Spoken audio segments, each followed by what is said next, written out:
Baseball is dead. Rest in peace. I am very excited to be back. It's been a long break for us, but it was an unintended break. I feel like if it were up to us, we wouldn't have been gone for so long, but that's the nature of the beast. It was nice to have like a week off, but then after a while, I'm like itching to get back and all that. First and foremost, I want to give a special shout out to Jay Danahy over at DK, because if not for him, we would have had to start over again and be like, what do we fucking call the show now? So, he was very instrumental in us being able to keep Baseball is Dead, which is, a big piece of what we got going forward. There will be merch coming, a lot of merch. I think the only time we had merch before was just like a single logo tee, but we're going to have a selection of Baseball is Dead merch coming your way within the next couple of weeks here. Shout out to Underdog, our brand new home. Holla! We are very excited to be a part of the Underdog family. They have already made us feel incredibly welcome, supported. We've got people that will be in expanded roles that they were not in before, even more so in the mix than they were in before. Jeremy, who is doing our social clips, basically just in his spare time, he's now employed by the company. So we will be able to pump out that Baseball is Dead content left and right. Jake on the ones and twos. He's obviously back. Jay, hey, you, sir, are very well in the mix this time around. Dallas is back. Here's the deal. We weren't joking about Joey when we entered the free agency space. We knew that he was going to be asking for Stephen A money, and people were like, what's the holdup? What's the holdup? And the answer, not to throw him under the bus, but Joey was the holdup. He was asking for Stephen A money, big and being guy. like, yeah, he's like, we're doing 3 podcasts a week. So I want Stephen A's salary times 3.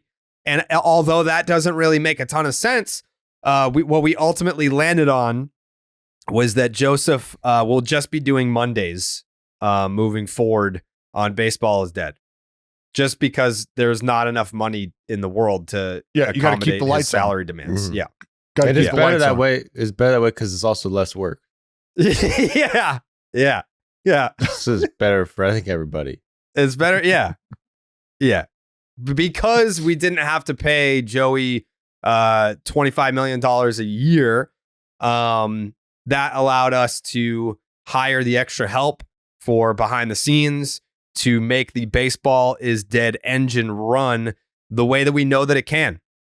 And I'm very excited about that, to have that extra support, being able to crank out like that. I've said it a million times, but like Section 10 didn't blow up until we started pumping out the promo videos, and that was obviously missing, and we need that. And like people that have found us through YouTube or through Twitter or through Instagram, the proof is in the feedback. People fucking love the show, but I feel like we needed those extra assets to be able to get the show out to people that maybe weren't familiar with us. So we're going to have that now, and I'm very excited for that. So that's number 1. Number 2 is that we will have another episode on Wednesday this week. I know that the season, hasn't officially started like a full slate. That's when we go to 3 episodes a week. It'll be Monday, Wednesday, Thursday, as we have been in the past. This week, because it's still technically the off season and we were doing 1 episode a week in the off season, we will be doing 2, because we have to use this episode to catch up on all the news that we missed, all the reactions that we didn't get to. And then Wednesday, as we have always done, dating back to the starting 9 days, we will be doing our season predictions on Wednesday. And because I think you all know what the lead story is today with Shohei Ohtani, on Wednesday, we will be reacting to the meet with the media that he'll be doing today, but we're recording at 11 a.m. on the East Coast time zone, so it hasn't happened yet. So it's something that we can't react to because it hasn't happened yet. But we will have the reaction to that on Wednesday, along with the season previews. Also, an update from Jay.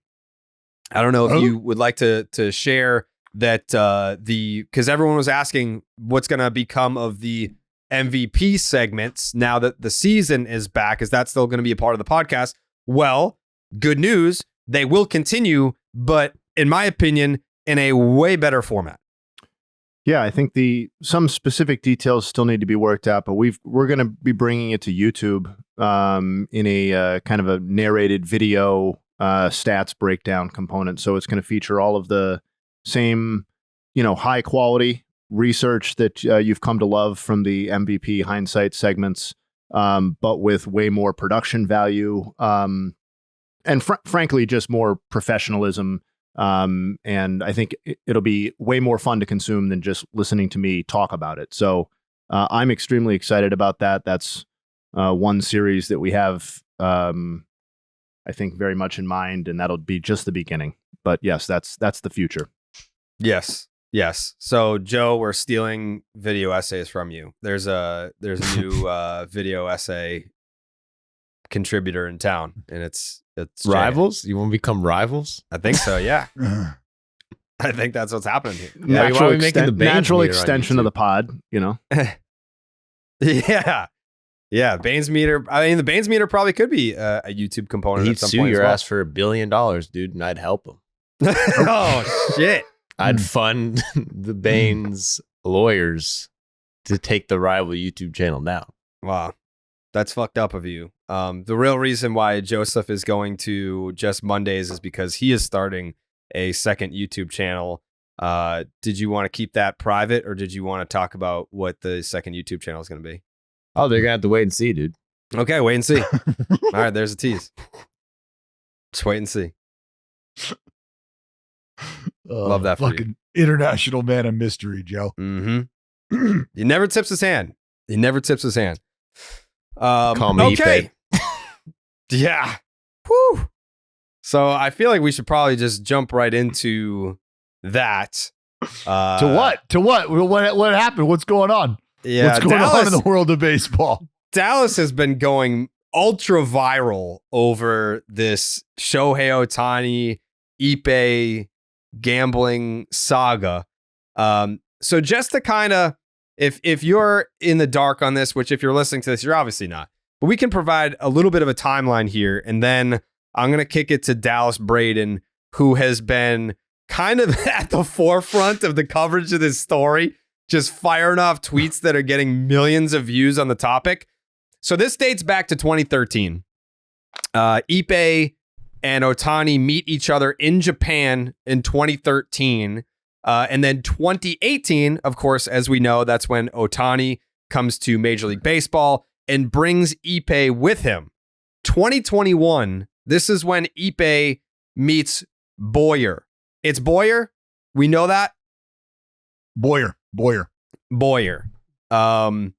So Ippei, who had allegedly been placing bets on DraftKings, meets Matthew Boyer, the bookmaker, at a poker game in San Diego. He later claimed to have believed it was legal to place bets with Boyer, which he supposedly did a lot. This is from Yahoo Sports. It's September, October. It's a little cloudy, 2023. $1 million is sent to Boyer under Ohtani's name. Bank records show Ohtani's name on two $500,000 wire transfers sent to an associate of Boyer's. The description section of the transfers read, loan. One ESPN source claims that Boyer allowed people to believe Ohtani was a client to help his business. Ippei later claims this was done after Ohtani agreed to cover $4.5 million of his gambling debts. Ohtani allegedly, quote, wasn't happy, but said he would do so to make sure that Ippei would not do it again. Ohtani was also said to have logged onto his own computer and sent the wires under Ippei's supervision. Okay. October 2023, Boyer's home is raided. It's raided by the federal authorities with a search warrant, inventory showing agents seized cash, casino chips, banking documents, a money counting machine, multiple computers, portable storage devices, and cell phones. Then we come to December 2023. That's when Ohtani signs with the Dodgers for $700 million, as we know. Most of it deferred, $680 million of that. January, of 2024, the feds notice Ohtani's name in Boyer's operation. Ooh, those same federal authorities learned that Ohtani's name is on the wire payments. Then, March 19th, Ippei speaks with ESPN. ESPN eventually gets wind of the story and contacts Ohtani's camp while the star is in South Korea. Crucially, a spokesman tells ESPN that Ohtani transferred the funds to cover Ippei's gambling debt, then makes Ippei available for a 90-minute interview in which he lays out the supposed story. And this is from the story. Obviously, Ohtani, wasn't happy about it and said he would help me out to make sure I never do this again, Ippei said. He decided to pay it off for me. Quote, I want everyone to know Shohei had zero involvement in betting. I want people to know I did not know that this was illegal. I learned my lesson the hard way. I will never do sports betting ever again. Later, Ohtani's camp claims that this was all done after the player's handlers spoke with him while relying on Ippei to translate. Ohtani supposedly remained in the dark about the situation. March 20. This is when fucking shit hits the fan. This is when shit hits the fan. Yeah. So there's a lot that happens on March 20th. Ohtani helps lead the Dodgers to a season-opening 5-2 win over the Padres. After the game, Dodgers officials call a clubhouse meeting and tell players a negative story is coming later in the day. Ippei apologizes and admits he has a gambling addiction. Ohtani starts asking questions per the later ESPN report. An ESPN reporter asks the Ohtani camp about Ippei's allegation that Ohtani was present and helped move the funds and that he was going to be paid back. Ohtani's spokesman contacts Ohtani's attorneys, then disavows Ippei's account. Ohtani's attorneys at Burke Bretler LLP release a statement, quote, in the course of responding to recent media inquiries, we discovered that Shohei has been the victim of massive theft. We are turning the matter over to authorities. Ippei agrees to another interview with ESPN, but says he was told he could not comment when asked if he has been accused of theft. He declines to say who told him that. Ippei then recants his story, claiming that Ohtani had no knowledge of his gambling activities or debts and that Ohtani did not make the wire transfers. The story is broken by the Los Angeles Times, which received the statement. Then Ippei is fired. The next day, no comment from Ohtani. So that is them's be the facts. Yeah, you left out a crucial part. And the fact that he said it was stolen. No. The fact that the spokesperson for Ohtani provided a quote directly from Ohtani. That is a detail that I feel like people are overlooking. That people are, and I'm not telling you do that you have the quote? Oh, I sure do. Please. The spokesman provided ESPN with a quote by Ohtani.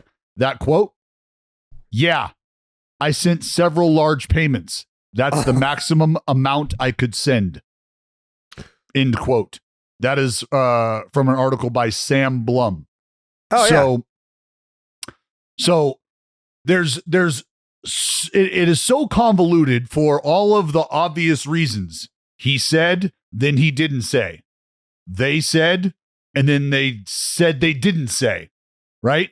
And which way do you want to go? Who do you want to believe? That is ultimately the question that has to be answered, because you can sift through all of the details of this stuff and everybody has a hypothetical. That's what we're all landing on is, well, it could be this or it could be that. And it's all based on the lies or the mistruths or the disavowed statements. Because how do you want to boil it down? You know, I think it's important to understand the transactional phase of this and the legalities that go into that, because I want to make it as stupid simple as possible, because that's how I like to make things for myself. Yeah. It's just easier to understand. So here's the deal. In California, you cannot use a bookie to gamble. You can go to the casino and gamble. You can go to the casino and put your money up right away and gamble. You can go bet in the casinos. You can use the sports book in the casinos. You can do all of that in the casino. where the money is put up front.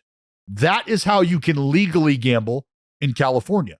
What you cannot do is use a bookie who accepts bets on credit, meaning you can't log onto a computer, place a bet without transferring money, either winning or losing that bet, and then receive payment or then give payment after the fact on credit. You cannot do that in the state of California, which means if you are sending money to a bookie, that is illegal. It doesn't matter what you have bet on. It just means that that actual transaction is illegal to do. So, for conversation's sake, Ippei, let's just say Ippei was gambling. Ippei is gambling with Boyer, this bookie. That is illegal. And it's illegal to do simply because it's happening in the state of California. So if Ippei wins a bet with that guy, he wins illegally. If he loses a bet with that guy, he loses illegally. So if he pays the debt to that individual, that is technically an illegal wire transfer, irrespective of whether or not he's betting, whether he's betting on horseshoes or whether he's betting on baseball. None of that matters. It's just the illegal activity of transferring money in the state of California to a bookie. Can't do that. So let's say Shohei Ohtani is just being a great friend and he gets on his laptop, his own personal laptop, and wires that money to this bookie because Ippei said that there's no way Ohtani was going to trust him with that money. So if Ohtani gets onto his computer and illegally wires money to a bookie in California, that is an illegal wire transfer. But Ohtani didn't bet on anything, so he's not guilty of that. He's not guilty of gambling. He would simply be guilty of an illegal wire transfer that there's a solid chance he might not have fully understood the mechanics of. Because if he's not the one gambling, he probably wouldn't know the details of the difference between betting with a bookie in California or betting at a casino in California. He might not understand that. So that's one perspective. Another perspective is, let's think about the connectivity and the relationship between a translator and the person that they're working for. Ippei himself has said that he spends more time with him than his wife. 365 days a year. That's the kind of relationship they have. So for the people who are wondering, well, you think Ippei's just going to have access to all this? Have you ever tried to wire a large sum of money? Have you ever? I have. And you can do it if you have the right information. You absolutely can do it if you have the right information. It wouldn't take me. It would take somebody maybe who sounds like me, a translator, to be able to sell that, to be able to answer whatever questions, whatever codes that you have locked in. There's a solid chance Ippei knows that. Solid chance he has access to that information. So this other scenario where Ippei is this diabolical scheme master is Ippei has access to all of his accounts, or to at least the accounts that he needs to get access to be able to run this gamut, to be able to do this. And so now when he locks in Ohtani, it's Ohtani covering his bets. And Ohtani's none the wiser. And Ippei's sort of playing puppet master from the shadows. That is where Ohtani's name being attached to this comes into play. So I want to get everyone's reactions on this to kind of start after all the context is thrown out there. But most likely what we're probably looking at here, and we're throwing out hypotheticals, this is not an accusation. It seems to be that Ippei is the gambling addict that he claims to be, and that he racked up in a large amount of gambling debt, and that Shohei, like in Japanese culture, like they are loyal to a fault. Like, we will ride or die for you. If you are loyal to me, I am loyal to you to the end. It seems to be that Shohei was just like, I'm just trying to help out my friend. Like, if he's guilty of anything, it seems like he is guilty of helping out his friend and being blissfully unaware that you legally cannot do that. Does anyone have a different interpretation of what they believe happened here? No, I think that, look, as much as you talk about the being loyal to a fault, some of the other cultural things that you have to consider about this is gambling. Gambling is huge in the Asian culture. It is massive in the Asian culture. So that is something where you might not have known this about somebody beforehand, and then you find it out and you're like, oh, wow. Oh, I didn't. Oh, okay. Because what I would ask is, who do you believe and what accounts do you hold dearest, closest to your heart? Do you believe Ippei telling you that Ohtani has never gambled, never gambles, doesn't do any of this, it's all him? Or do you then take what you just said about the cultural loyalty aspect and ask the question, well, could this be Ohtani? And could this be Ippei propped up to take the fall because it's Ohtani and we can't have this going on? So that's why I said you can look at it from two different perspectives. And the shitty part about it is Ippei has given you enough dishonesty to almost not be able to take his admission at face value. What's all this shit about, like, him lying about what college he went to and lying about being the interpreter for the Red Sox in 2007? Like, what's all that? Well, how is that just coming out now, too? That's crazy. Well, so what no one on the Red Sox was like, yo, by the way, never fucking heard of this guy before. Well, how do you, we all know this. What is the first step to beating your opponent publicly? Is to discredit them, right? And I'm not telling you that that's the approach here. I'm just saying, in a game where it's all about image, in a game where it's all about perspective, who would you tend to believe? An individual, an interpreter, who could very well be in a position to be the most, like I said, most diabolical schemer behind the scenes, who has now had their statement disavowed and has admitted to lying. You then find out that individual's past is checkered with lies about what they've done and who they've been and who they've worked with. So you went to Riverside? No, you didn't. You graduated from Riverside? The school's telling you they have no record of you. You were a translator for the Red Sox? The Red Sox, the last thing they need is to be told. Yeah, don't drag us into this. We got enough bullshit going on over here. So the Red Sox are like, no, sorry, man. We have not had we didn't give this guy a paycheck. We have no idea what this dude's talking about. So how do you then have that? Like, I'm more confused about why would you lie about things that are so easy to check and so, like, public, like saying that you worked for the Red Sox? Like, it's one thing to lie about, like, I used to work at Costco. Like, are they really going to be able to go back? Like, which Costco? There's a million Costcos. Say you you were a translator for an all-star reliever on a World Series winner. Like, hello, we would fucking know. Because I never knew that he worked for the Red Sox. I never heard that. Who was he supposedly translating for? Hideki Okajima. Okajima. Yeah, so and that's the whole point, Joe. Guy. Oh, there's a name attached to who he was potentially working with or who he's allegedly working with. And when that comes out and you start to dig through that, you're like, hold on, what? No, this isn't true. So what I'll say about that is, Jared, you don't necessarily, I mean, if you're 1 degree removed from who hires the translators and how does that interview go down and who does that happen with? Like, do you know the individual who's responsible for the Red Sox? Do you know who that person is right now off the top of your head? Who the translator is or who would be hiring? No. Who would be hiring? Who would be entertaining the employment process of that translator?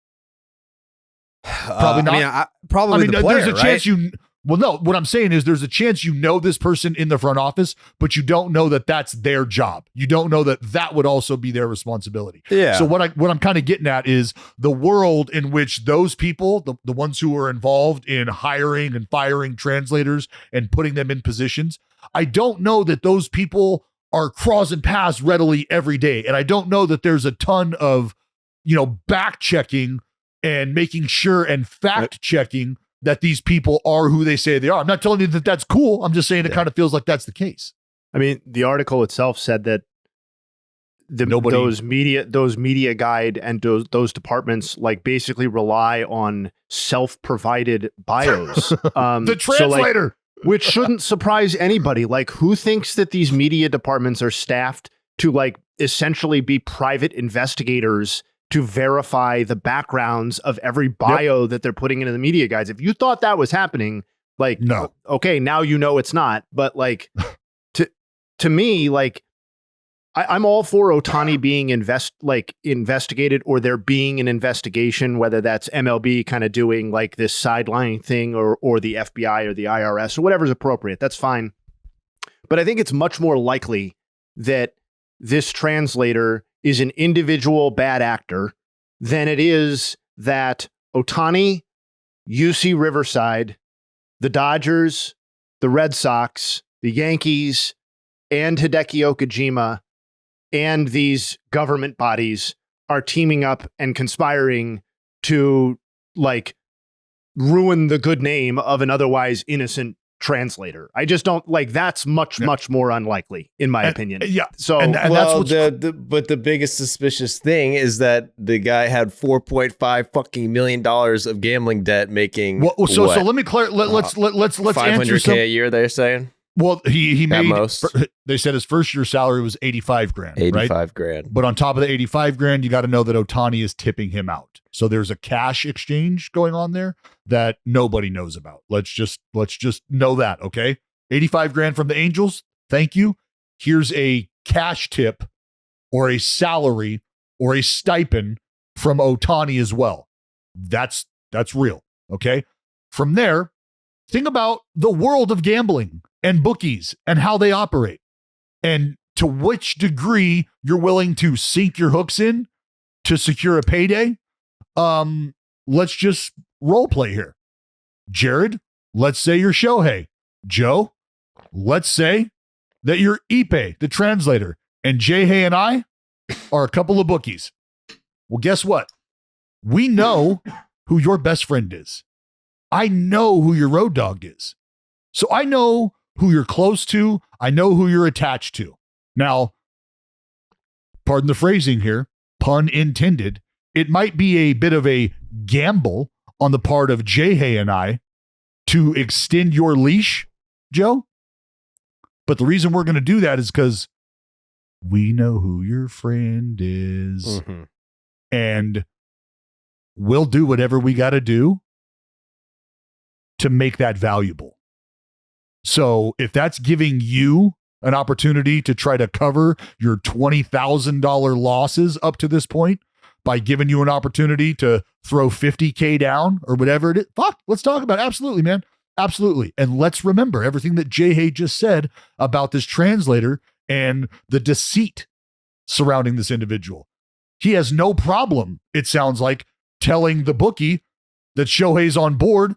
Shohei will cover, it's all good. Or maybe something to that extent. So when you're asking, how would a bookie allow somebody to build up that much debt? Just slow those words down and say it a little softer. And then you'll realize, oh, a bookie who's after money would absolutely let this debt accrue so that they get the bigger number. That's how that happens.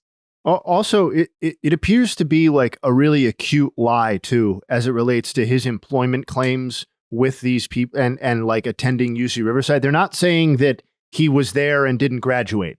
They're saying he never attended UC Riverside. Okay. Yeah. Period. It's not the Red Sox saying that, or I think the first part was that he was with the Yankees first, right? Through like that pre-spring training portion of spring training before it actually starts. And they said, and then claimed that he was the translator for spring training. And then the Red Sox claim was that he was specifically the translator for Hideki Okajima, where Sam Blum, I believe, and whoever else was involved in the Athletic article that talks about this could not find any evidence that it's not like he was referenced as the translator for Hideki Okajima in like the Boston Globe or in like post-game write-ups or something like that. And now they're disavowing or distancing themselves from that. It was another man who was referenced as the translator for Hideki Okajima that season. And there's no evidence or no record that Mizuhara was the translator as he claims to be. So like, I'm not dismissing the idea. Like, I'm not trying to take sides necessarily, but there is as time passes, there is an increasing amount of evidence that one of these people may be a bad actor and the other person may be like the 10,000th rich athlete to be taken advantage of by somebody close to them. And I'm not dismissing that it's more nefarious than that, but that's where we stand right now, as far as I'm concerned. Here's a question though. All right. And because look, there might be one other dude on the internet who doesn't want to see Shohei Ohtani wrapped up in this shit as much as I do. Yep. Okay. But I'm trying to just ask all of the logical questions that I think you have to ask.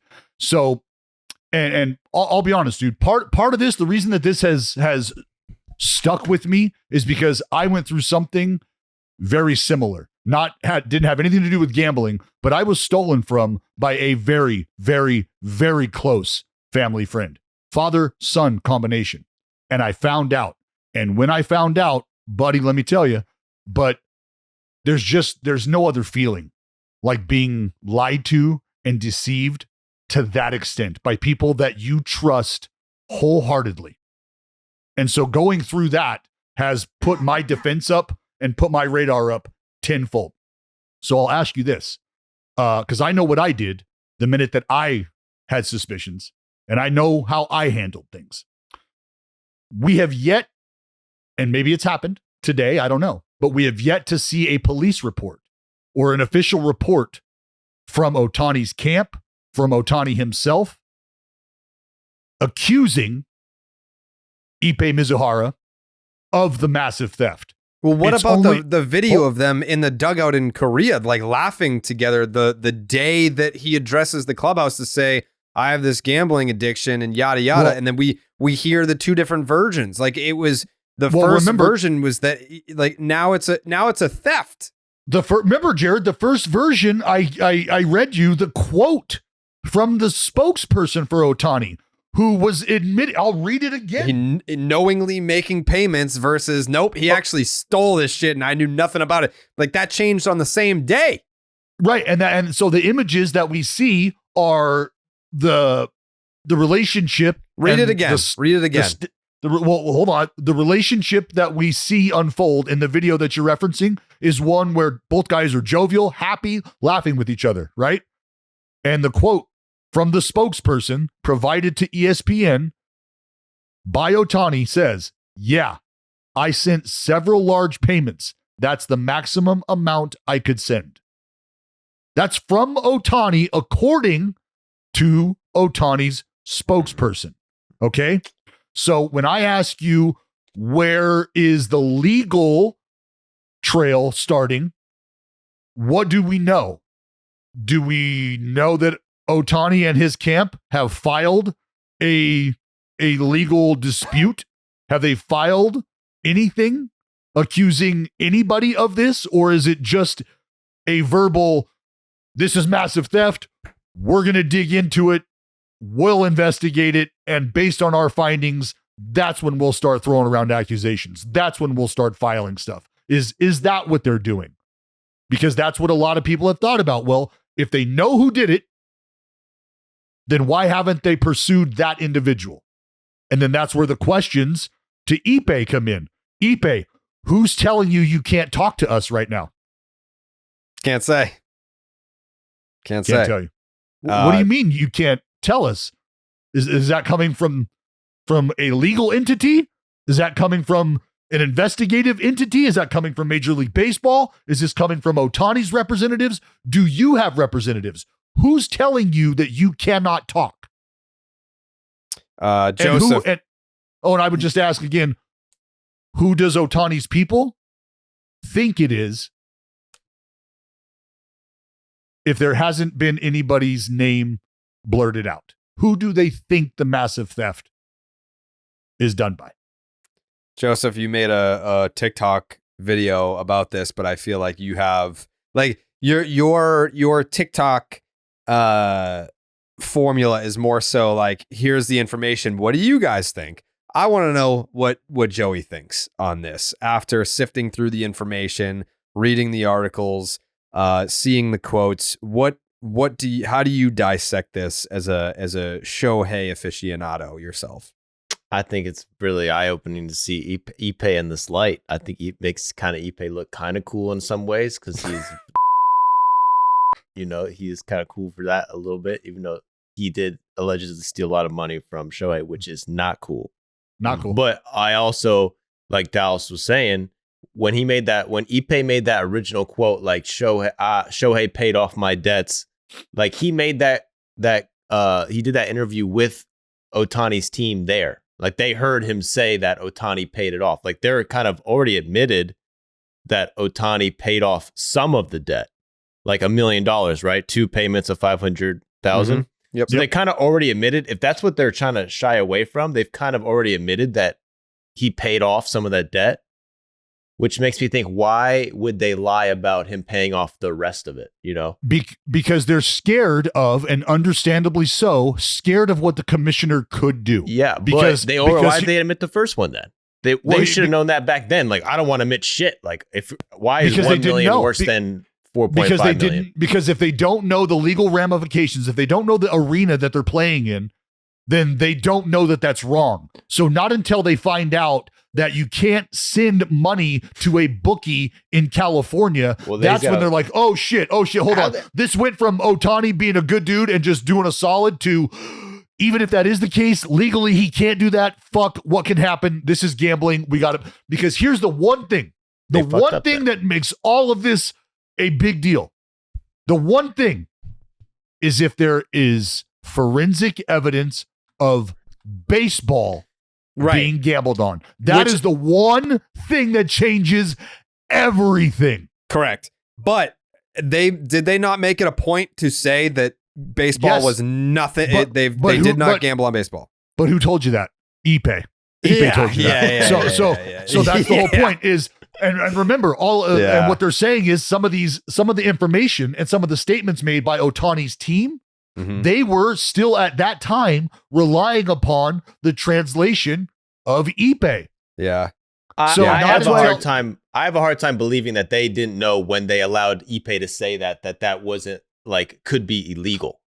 Like, are they fucking stupid? Like, to me, this guy's being investigated by the Federal Investigative Bureau of Investigations. The Federal Investigation Bureau of Investigations. Jay, hey, what were you going to say? To me, it just feels like a guy, like from Ohtani's perspective, it feels like a guy who was realizing in basically real time that he was getting snowed. In some, I don't know exactly what shape that took, whether it was he thought he did his friend a solid and he realized that his friend scammed him. He thought that something that he did was legal when in actuality it was illegal. He got bad advice, and that's why the first statements are contradictory with the statements that came after that, whatever it is.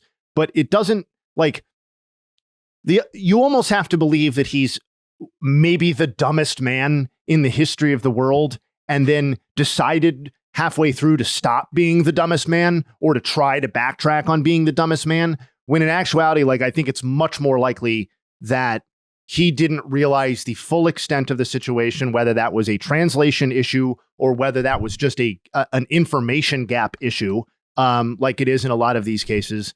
But that to me feels like what his legal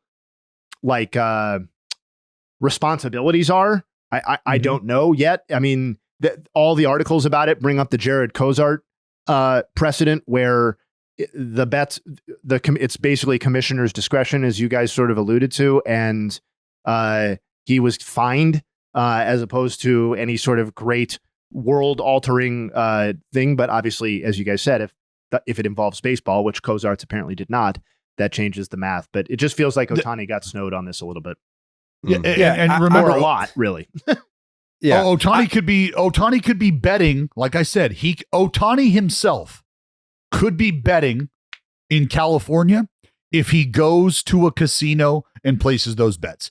Ohtani could be betting in Florida on whichever website he would choose to, and he could bet on horse races, he could bet on tiddlywinks, he could bet on whatever they have available. He just can't bet on baseball. Right. So if you put him in California, what he's done, that's the only reason it's legal. It's illegal based on geographical location. That's it. That is it. If it has nothing to do with baseball, that's the only thing he could be guilty of if he indeed is the gambler, is doing so illegally in the state of California through a bookie. That's it. If you're in a legal, like in Virginia, you can bet on DraftKings, but if I went through a bookie in Virginia, wouldn't that still be illegal? They're not authorized through the state. That sounds right, Joe, but I can't speak on that because I don't know the terms in Virginia. So based on the theory of that, you're not, that's the idea, is it's not regulated. It's not a regulated sports book. It's just a bookie. So yes, right. But I'm just talking about specifically in the state of California, because that's what people are talking about. They're like, well, I can bet here and I can bet there and I can, you're right. But in Cali, you cannot. And that's what this whole thing is about. So to bring it all together, if it is Ippei who's doing the betting and there is baseball that gets tied back to their accounts, that's a shitstorm. Because now, if you wanted to, you could start to make the argument that there's inside information being disseminated. Like, you mean to tell me the translator lives with this guy and they're not having conversations? The translator's in the clubhouse, in the rooms with these guys, and he doesn't have insider information?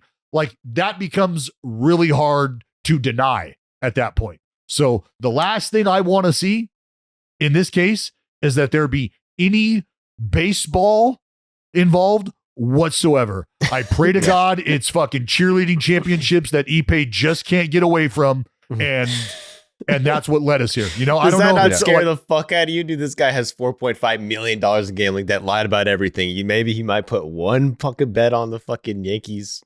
Well, because what is the whole, like, everybody's theory is, and I understand it, what do you do if you're down bad? Well, you go to what you know. You play what you know, right? And so what would that be for Ippei? The guy who spends 365 days with the greatest baseball talent the world has ever known. I'm guessing that might be baseball, but Ippei does fancy himself a soccer fan, but he obviously doesn't know who's good or who's bad. Yeah. The other thing too is that people were immediately putting on the tinfoil hats and saying that Ippei is the fall guy and that Shohei is the one with the gambling addiction, that Shohei's making these bets and he obviously can't go down for it, so Ippei's taking the fall. But if we look at the character profile of Shohei Ohtani, this is an individual that lives, breathes, exists only for baseball. And even though, like, look at the contract that he just signed, $700 million, but he deferred $680 million of it.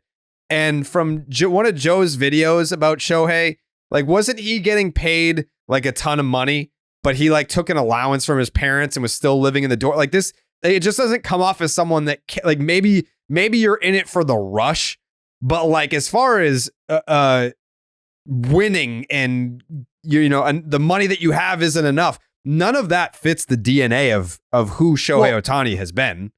But Jared, you could say, as far as the DNA stuff, like, couldn't you say that to an extent about a guy like Michael Jordan, who had everything, who feels like, well, he was addicted to like winning. Shohei chose to play for the Angels.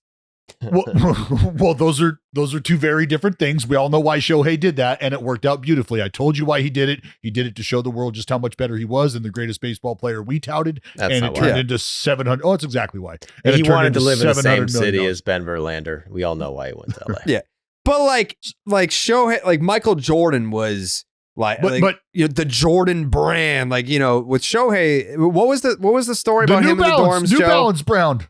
Yeah, no one gives a fuck. What was the story about Shohei in the dorms, Joe? Like in the money that he took? Yeah, Shohei lived in the team dorms, like pretty much. I think like pretty much his whole time in Japan when he really didn't have. And to. he was making X but took Y. What were those numbers?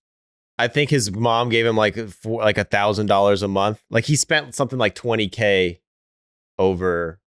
He spent like $1,000. I forgot. He was making millions of dollars a year and getting paid like $1,000 a month allowance. Right. So I am I saying it's impossible? No. But based on the character DNA of who Shohei Ohtani has been from a financial standpoint, it doesn't add up that like he's the one that's placing bets. Like I would be shocked based on like who he is.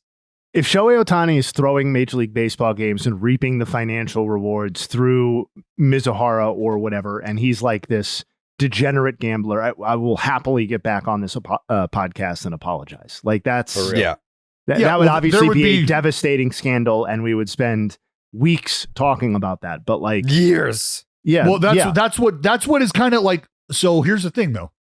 Do we know the total amounts won and lost for this account, whoever this account might be attached to? Like, we know that Ohtani has covered allegedly $4.5 million worth of losses. We don't know how much money has been won over that time, and we don't know how that money has been won either. To Jay's point, is Ohtani throwing baseball games? Well, you'd like to think that he wouldn't be covering a $4.5 million loss, and he'd be making money if he was impacting those games. So that's one thing to think about. That's unfathomable to me.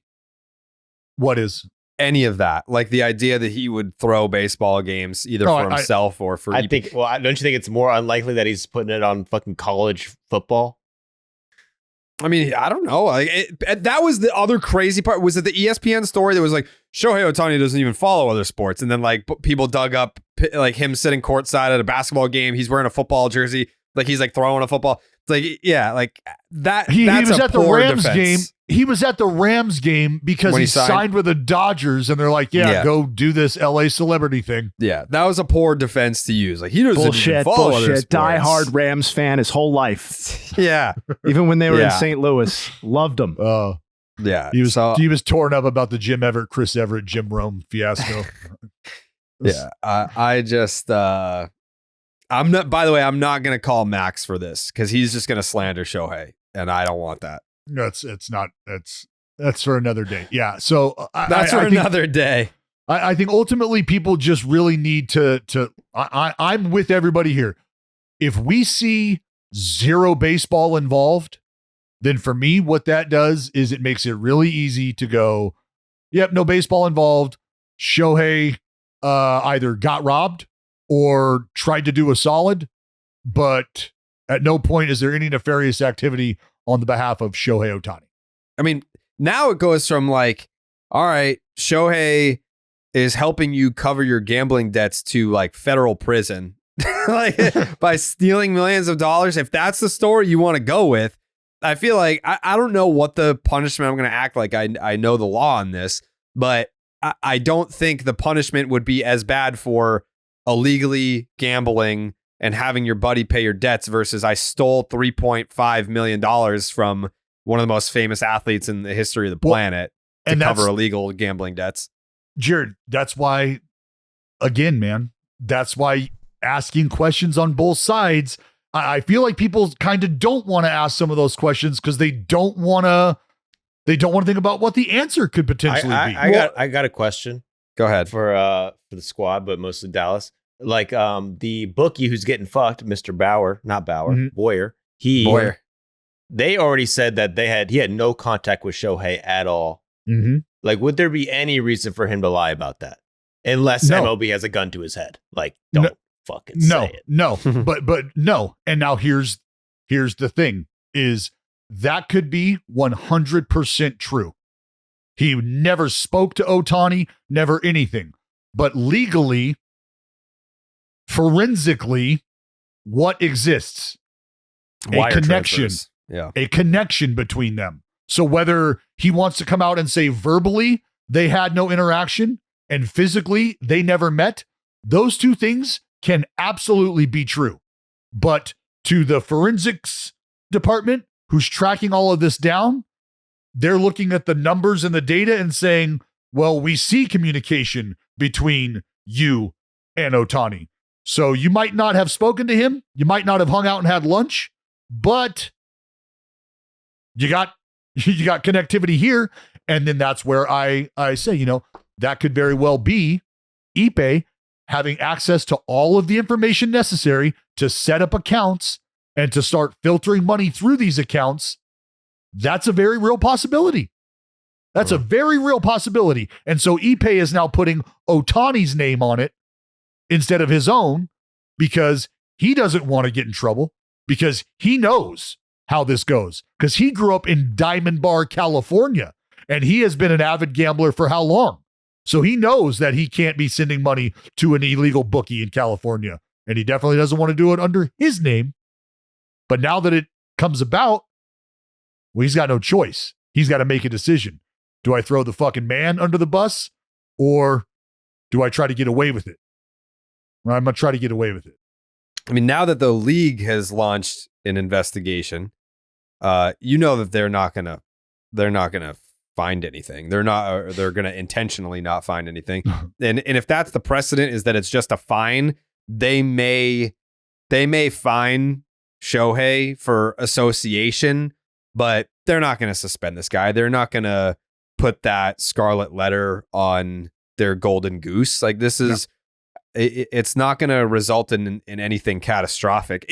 Their findings might be catastrophic, but I don't believe that they'll see the light of day, and they'll slap a fine on them just to say we did something about it. Because I think it would be an even worse look if the investigation came back and they were like, "Yeah, no, this dude's clean. Didn't have any knowledge of this whatsoever." Like, they're just going to have to levy some sort of punishment for the association for being involved, whether knowingly or unknowingly, and they'll just, be like, all right, $500,000, or we're going to fine you $1 million or whatever. And then they'll just keep it moving. So it's like Ohtani has to, in some way, plead no contest, where he's not admitting guilt, but he's going to pay a fine and move on. And then we're all done. Everything's all good. And we don't and we go to bed with no answers of who we thought stole the money. We go to bed with no answers on who's been telling Ippei to not say anything.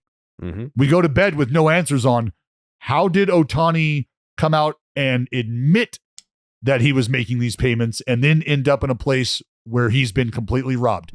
We will have no answers to any of those questions. That documentary is going to be fucking awesome. Hey, just give him a chance to address the media today.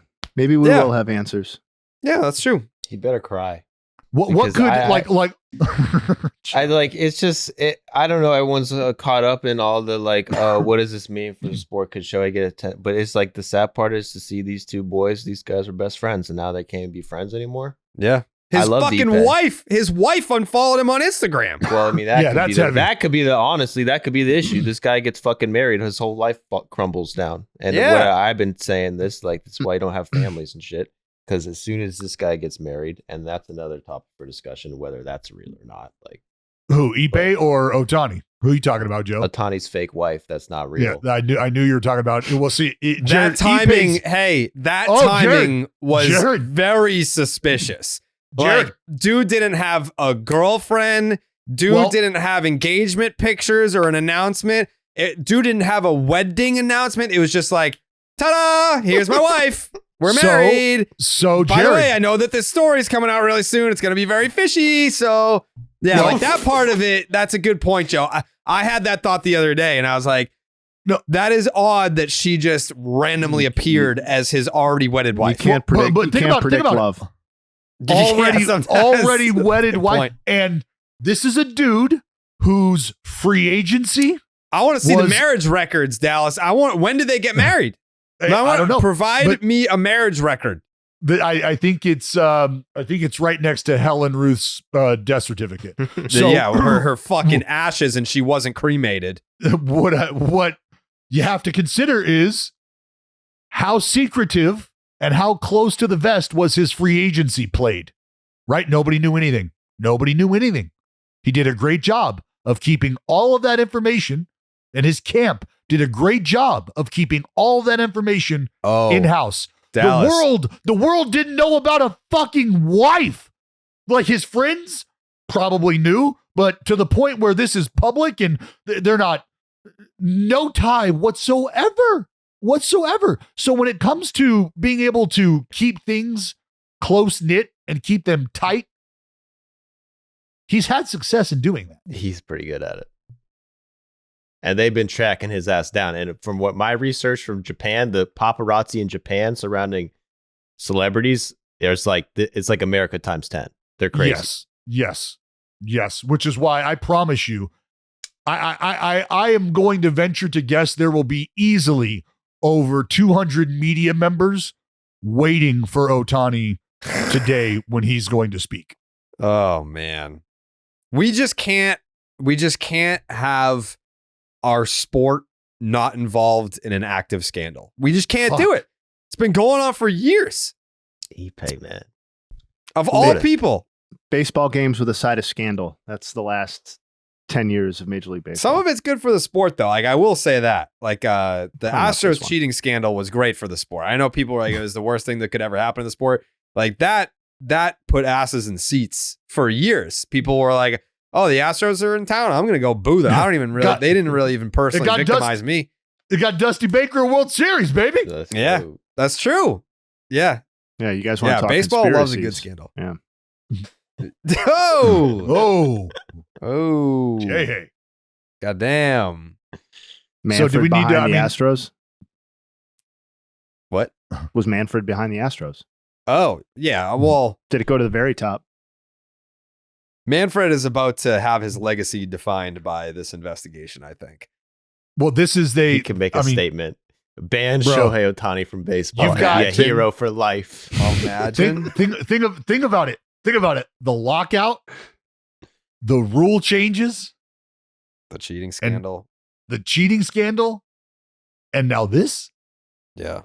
That's a feel hell like- of a plate. Feel like we're missing Yeah, it like really two is. or three too. Also, Oh, easily, Jay. The A-Rod shit, like maybe a little like suing appetizer. the fucking union and. Oh man, yeah. Like there is a lot on Uncle Manfred's plate. piece of How metal. many years? What did he announce for his? Oh, yeah, piece of metal. What did 5. he announce his retirement? 5 years from now? Yeah. The old half a decade retirement tour. Yeah. Just signed a 5-year extension. Also want to take this time to let you know I'm going to be done in 5 years. Yeah. Yeah. So Okay. I was going to say, do we need to? Put a bow on it? I mean, we can't necessarily put a bow on this, but Still I just open-ended.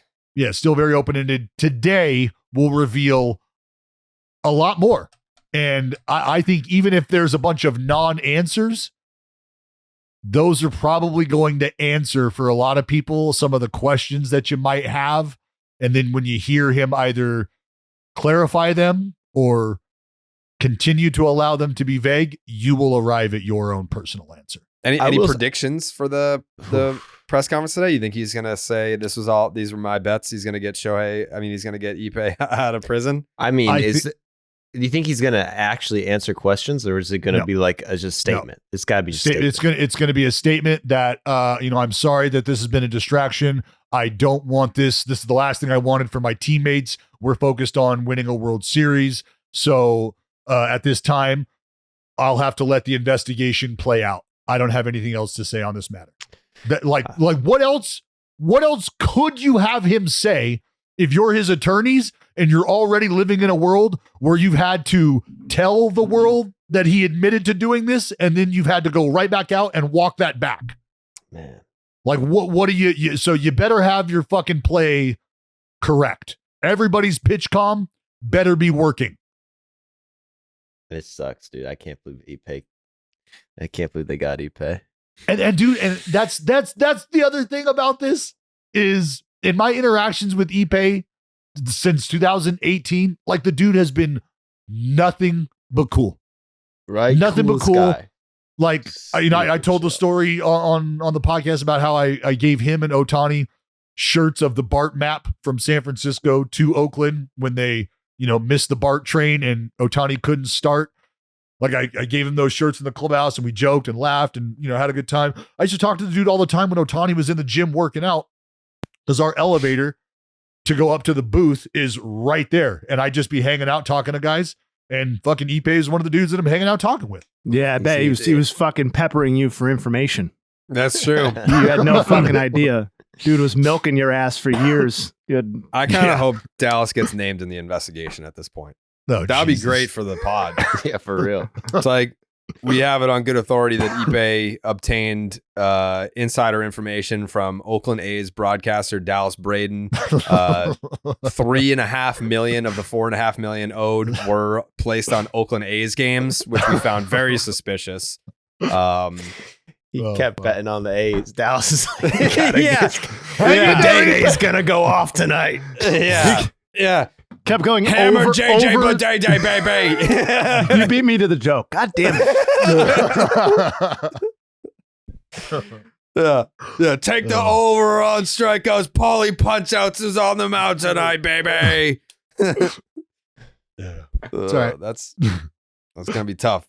I hope you don't end up in it, Dallas. But right now it's pretty damning. Yeah, I think I'm probably going to be okay. Yeah, that's what someone in your position should say. So God help you.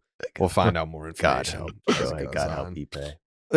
God help Ippei. I've been watching the clips, and I will say, I was very worried about this affecting Shohei's performance because you know how much I love Shohei, and I put a lot of money on him getting 30 this year. Mm-hmm. But he looks like he's in high spirits. Every time they get a video of this guy, going home from Korea, hanging out with Angels guys, he looks like he's chilling. He doesn't even give a fuck about Ippei. He's focused on baseball, which is I like to see that. And also, we got reports from Japan that they were hearing him. He was getting angry in the clubhouse in Korea when he found out, because they're saying that Ippei gave the speech, and that's when it came to Shohei. I don't know if this is true, but Shohei was yelling in the clubhouse. Really? Yeah, Shohei, just the size of that dude, he is a dude who you're like, you can't piss that guy off. We don't want to piss that guy off because he probably has to go to a place mentally to get angry that it's going to take a while to pull him out of. You don't want that dude losing his shit and snapping on a room full of people because there's going to be some fucking injuries. People are going to be bleeding. There's going to be broken bones. There's going to be trouble. I got it from the tweetsoku.news source, pretty trusted source out of Japan. Pretty trusted. Also, Ben Verlander hasn't tweeted in 2 days. Uh-oh. He's probably linked as well. He was probably giving him information about the Astros. Something. Jared, you are just throwing motherfuckers. Who else should they look at? Who else should they look at, Jared? I mean, you've the connections. The connections are pretty damning. I mean, Ben Verlander is an obvious one, giving inside information to bet on his brother's games, and then you are another obvious one. You were hanging from Shohei's nuts 6 years ago. Anything you can do to get into the Shohei. I was hanging from his international nuts before his nuts became American. Yeah, I would investigate the both of you immediately, and then that's what it probably was Dallas will pretend to shit on Ben Verlander, but really they have a little conglomerate going. They've been in cahoots the whole time, trying to make it seem like they're not. Could this be where we really start to make headway on the mascot cocaine ring? Ooh. Just the saying. mascots could be providing inside information to Ippei. Clearly, and where there's smoke, there's coke.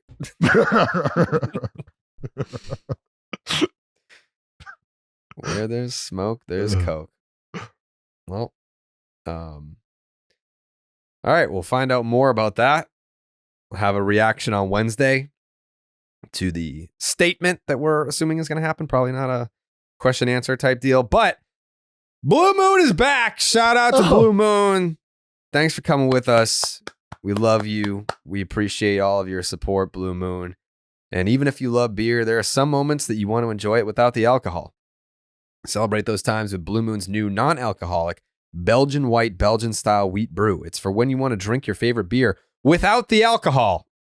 Dallas, you've been going back and forth between spring training. Do they have a Blue Moon at the spring training facility there for the Oakland A's? Buddy, it looks like a fucking lunar eclipse in that place. Just fucking moons everywhere. Moons everywhere. I thought I walked into fucking Denny's. Moons over my hammy. Moons everywhere. Moon me, Jake! Oh, yeah. Love that. Inspired by the beer that you already love and available year-round. A Belgian white, Belgian-style wheat brew that tastes like drinking, even if it's not. Crafted with Valencia orange peel and coriander, it tastes balanced and refreshing. Nothing compares to the great taste of Blue Moon non-alcoholic Belgian white, Belgian-style wheat brew. Blue Moon, made brighter. Get Blue Moon non-alcoholic white, Belgian white, Belgian-style wheat brew by visiting get.bluemoonbeer.com/Jared for delivery options. That is get.bluemoonbeer.com/Jared. Blue Moon, made brighter, celebrate responsibly. Blue Moon Brewing Company, Golden, Colorado. Non-alcoholic malt beverage, contains less than 0.5% alcohol per volume. Okay. I feel like this is where we're really going to have to lean on, obviously, Shohei. Dallas's memory, someone who consumes the amount of marijuana as he has over the years, his memory is not his strong suit. We have about a month's worth of topics to kind of catch up on and give some takes on. I know Dallas only has about an hour left before you got to go catch a bus, a train, a plane, a helicopter. Where are you going? Going to the Bay. We got game one of the Bay series. Not really the Bay series. Game one of the 2-game set between the A's and Giants that we play every year before we kick off the regular season. So that's going down today. Game one in the town. Game two tomorrow in the city. Wow. Well, I'll be damned. So we've got a few topics that we wanted to hit on. Did we go in order? Like, obviously we have, I'll let Shohei pick. Do you want to talk about you have Blake Snell signed while we were gone. We have the Garrett Cole injury. We have Jackson Holiday not making the Orioles opening day roster. The new rules. What tickles your fancy? You're letting me pick? Yeah. I want to talk the Giants then, and we can lead with Blake Snell for that. Okay, let's do it. Did they win the offseason, Shohei? Wow, some people are saying. I think it's a great example of, an opinion of a team's offseason evolving over the course of an offseason. And, I can be as pro player as I want to be, but at the end of the day, the Giants' approach to kind of waiting out free agency worked really well for the team side, and they got a lot better. And, while it started off with the Jordan Hicks thing, and I think like a lot of people were, looking at it at least a little bit sideways, it just kind of kept getting better with every subsequent transaction that they did. And to cap like Jung-Ho Lee, Jorge Soler, Matt Chapman, and Blake Snell, and if you add in Jordan Hicks, they spent about $300 million in total outlay to land those 5 guys. Like, that is making your team appreciably better. And you don't have to think that Blake Snell is ever going to win a Cy Young again. To think that getting him on a 2-year deal at $31 million a pop. That's a great Giants side deal. And we can talk about the Blake Snell side, but that's a great contract for the San Francisco Giants, and it fits a really key need atop that rotation with Logan Webb. And, we can talk about the Matt Chapman stuff. I'm a huge, I just love what that did with the left side of their infield with him and Nick Ahmed, and how ground ball heavy their staff is with Logan Webb and Jordan Hicks and everybody, many other people that are going to be heavily featured in that rotation. They looked like early losers when they telegraphed their interest in big name guys and didn't get those guys. And by the end of free agency and the offseason, they look like unquestioned winners. And I think you could credibly argue them, as Dallas said at the very beginning, as the winners of the offseason. That's where I wanted to start. And that's a hell of a starting place, Shohei, because these dudes went out, the Giants went out and got better in virtually every area that they needed to get better in. That's the other thing, right? Yep. When you are able to supplement their lineup with what they did. We're talking speed, ball and play, bat to ball, contact. That's opportunities. That's guys on base at the top of the lineup. Enter grandson of the wind, Jung-Ho Lee. Grandson of the wind. I mean, that is just the most ballest fucking nickname that there will ever be for a baseball player. I'm sorry. Everybody else, pack it in. It's over. Contest Was it done. like his dad's nickname is Son of the Wind, right?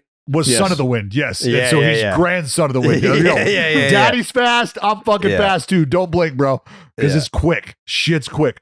But you've got that at the top of the lineup. And now you plug in some solar power. Now you plug in Chappie on defense. And as streaky as he is, right? I've called him the Will Ferrell of this lineup here. Ready to go streaking. You just don't know when.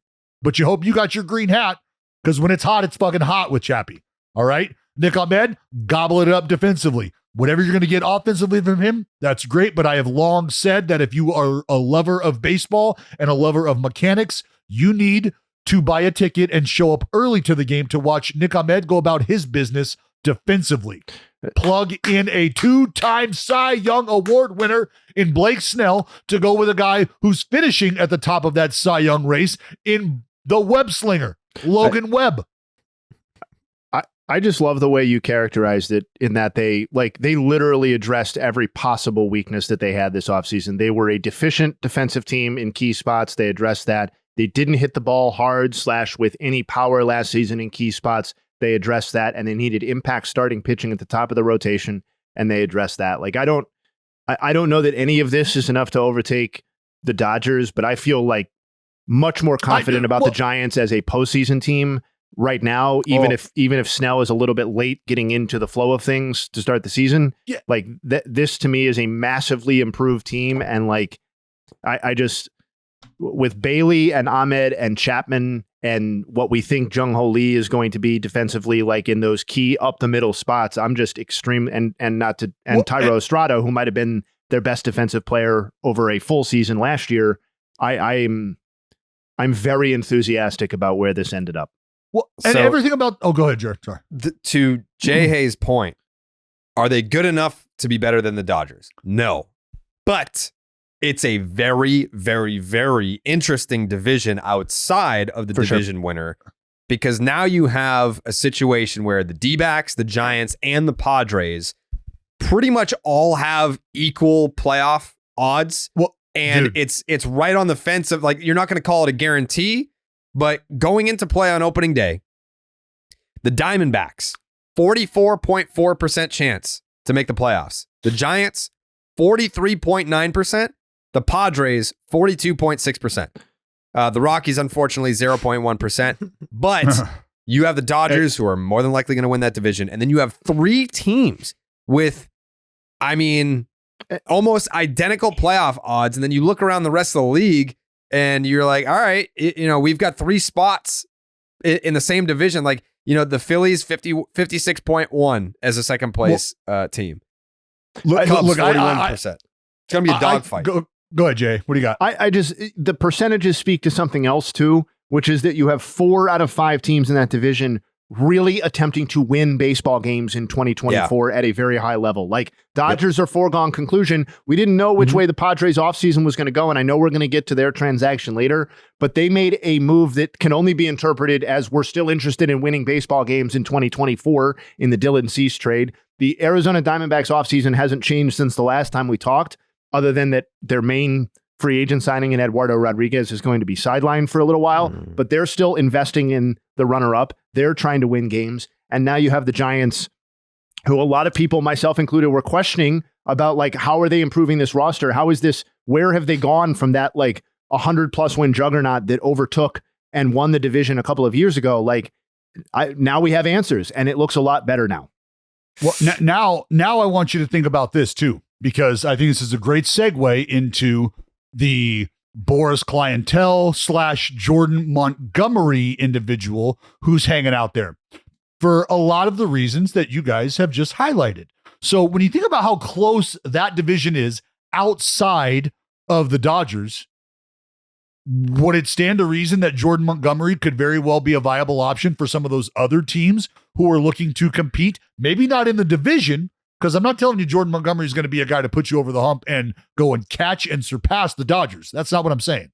But if you're in that division and you know what your fate is, essentially second place, do you start to look around the rest of the league and see where you could fit in when you plug a guy like this in? Because that's kind of what I did. And if we're thinking about a landing place for a guy like Jordan Montgomery, how about the NL Central? Why? Because if you look at the projections of these divisions, that division is projected to be separated by 6 games from top to bottom, from the first place St. Louis Cardinals at 83 wins down to the Pittsburgh Pirates at 77 wins. So just 6 games are going to separate the top and the bottom team in that division. Can Jordan Montgomery help? Probably. How about the AL East, Jared? That's going to be separated by 8 games. The Yankees at the top, projected to win 88 of them things, and the Red Sox are going to win 80, is what they say. So is Jordan Montgomery a piece that could close that gap, that can change that? I just don't want to hear this fucking shit about Jordan Montgomery. How, like, is he a difference maker? He's not. He just made a difference. It just happened. Like, I know we're all like, none of us conceive of him as like this high-end starting pitcher that is going to drive a postseason series or deliver multiple starts within a single postseason series and win it for you. But like, he kind of did that. He was a huge part of why the Rangers won the World Series. And like, he's also a regular season asset. So that he fits really snugly on 20 or 21 or 22 of 30 teams in Major League Baseball and is still unsigned is like mystifying in a way that Matt Chapman can never be. Because teams have some teams have third basemen and they just have them. That's why this is beautiful. That's why it's so good to be back, is because I can look at this game through this lens and I can see all of these divisions and how they stack up. And I know how important, we all know how important starting pitching is to the plight of a team who might be on the bubble, who is trying to get over the hump, however you want to phrase it.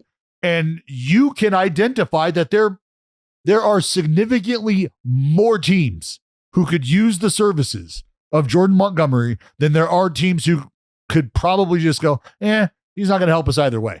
Well, there's definitely starting pitchers where, like, if a certain starting pitcher is acquired by a team, it means the same thing. It's like, hey, we got a frontline ace. Like, this is great. But in the case of Jordan Montgomery, he means different things to different teams. Like, say the teams that have been most heavily linked to him, like, let's say it's the Red Sox and the Yankees. The Yankees adding Jordan Montgomery, it's a comeback story. It's a nice complementary piece to what the Yankees have going on. We still haven't talked about Garrett Cole. We can kind of piece that into this. But the Yankees adding Garrett Cole, it's a nice complementary piece. The Red Sox, Jordan Montgomery. The Red Sox adding Jordan Montgomery changes the landscape of their entire season, because you have the loss of Lucas Giolito for the entire season. He was brought in not to be the ace of the staff, but they need innings. Like, because of not signing Montgomery, because of losing Giolito, now you have Tanner Houck and Cutter Crawford and, all these other guys in the rotation that just shouldn't be in the rotation. I mean, like, I'm not saying Cutter Crawford, but like Tanner Houck specifically, like, he's been around for 3-4 years now, and we know that this is a guy that can't see the lineup for a third time. It is what it is. He's better suited in the bullpen. So it just changes things differently for the Red Sox than it would for the Yankees. I would argue that Jordan Montgomery is not going to be simply a complimentary piece to the New York Yankees, though, because you've got Garrett Cole, the fucking Cy Young Award winner, on the shelf. So he's not complimenting. He's going to be supplementing. He will be of great impact. Nestor, Rodon, how's your back doing? Stroman, and then from there, where? So that's where you plug Monty in. But I respect what you're saying about the Red Sox. That's why the fit and the conversation about the fit there has been what it's been for so long, because it's been just one of the more obvious glaring needs from the team and fit from the personnel standpoint. Yeah. Well, it's further proof that John Henry does not care about the Boston Red Sox anymore. Like, Garrett Whitlock is not a starting pitcher. He's your number 4 starter in the Red Sox rotation. Tanner Houck should not be starting for the Boston Red Sox. He's your number 5 starter. Like, the fact that Nick Pivetta is your number 2 in 2024, which by the way, like when he added the sweeper last year, yeah, he's fucking awesome, but he's your number 2 for a team that should be top 5 in the league in payroll. Like that doesn't add up, but they're just, like that's why it's hard to care about the Red Sox because the owner doesn't care. He's telling you he doesn't care. I understand what you're saying about Jordan Montgomery, like relatively speaking to his peers on the roster would be like more important or more impressive on the Red Sox and like change their trajectory. But like to the Garrett Cole news, like I know it's a little bit dated at this point, but you can fit on probably one hand the number of people who are as important to their team in the 2024 season as Garrett Cole is and was to the New York Yankees aspirations. And for him to be like, we can call it 2 months, we can call it 3 months, whatever, and be optimistic. Like his 2024 season is seriously jeopardized at this point, and he is so uniquely important to the Yankees and what their goals are for 2024. And like we talked all offseason about the fragility expectation-wise of the rest of that rotation. Nestor Cortez was bad last season. Is he going to be better this year? Carlos Rodon is routinely unavailable or bad, and has only been that way since he's been with the Yankees. Marcus Stroman, we're all on the same page, is better fit as a number 3 or something like that, even if he was a nice signing for this team, and then everybody else is relatively unproven. But like the idea that I know the Yankees have lost leverage in a Jordan Montgomery negotiation with the Garrett Cole injury, but like the expectations are too high. They have too much invested in 2024 to not go and get Jordan Montgomery, in my opinion. And like you could argue that they needed him before the Cole injury, and the need is so acute now to keep the ship afloat that to me, I just don't, if you're paying a little bit more than you otherwise would have 2 weeks ago or 3 weeks ago, fucking who cares? Like this is the Juan Soto season. This is Judge's prime. What are we doing? Yeah, I agree. It does seem odd to not, but then again, you'll hear them. It's 100%. It's 110% on the luxury tax. So it's like, are you willing to give Jordan Montgomery $50 million? Basically, of somebody else's money. Yes, I am willing to commit. yeah. That's what I think we have found ourselves at, and with the whole Boris client and how the offseason has shaped up for those guys. You try to wait it out, and you try to force a team's hand out of necessity, and it feels like teams had already sort of come to Jesus and come to terms with the decision making that they might have to encounter, which was, if we do find ourselves light an arm based on who's out there right now, this is what we'd be willing to pay. And should we need them, we have to stay disciplined, and we will not spend out of haste. We will not do it wildly. We'll stay close to the game plan. And I feel like that's kind of where teams are. And Jordan Montgomery is 72 hours away from starting the season with no team. Yeah. And I see people being like, oh, like, why can't Jordan Montgomery just do what Dallas Keuchel did and sign midseason? Dallas Keuchel did that because he had draft pick compensation. Like he had to wait until after a certain point to sign free of draft pick compensation. Jordan Montgomery, there's no pick tied to him. Like you can just sign him. Like that's why Keuchel waited. Jordan Montgomery is just sitting there waiting for his long-term deal because he feels like this is his lone shot to do that. And I just, for a guy that has proven he can give you innings, for a guy that has proven I can pitch on the big stage in the postseason, I don't, in both leagues, I don't know why he's still available. Like, what's the holdup? You know? Yeah, I believe Jordan Montgomery is roughly like 30 days younger than Blake Snell, maybe older than Blake Snell. Let me check that. Let me double check that. Yeah. So 31 and 89 days. Yeah, he's he's just a little bit older than Blake Snell. At age 31 and 112 days is Blake Snell. 31 and 89 days is Jordan Montgomery. So Jordan Montgomery does have 2 more complete games than Blake Snell. But I mean, seriously, like, what are, if Blake Snell was this commodity, this guy that you had to have, that people were like, I don't know, we really have to have him. Then Where does Jordan Montgomery fit in? I think he fits in with the Mets because if you go by process of elimination here, the Giants got Blake Snell. The Red Sox have told you we do not care. We're not going to spend money.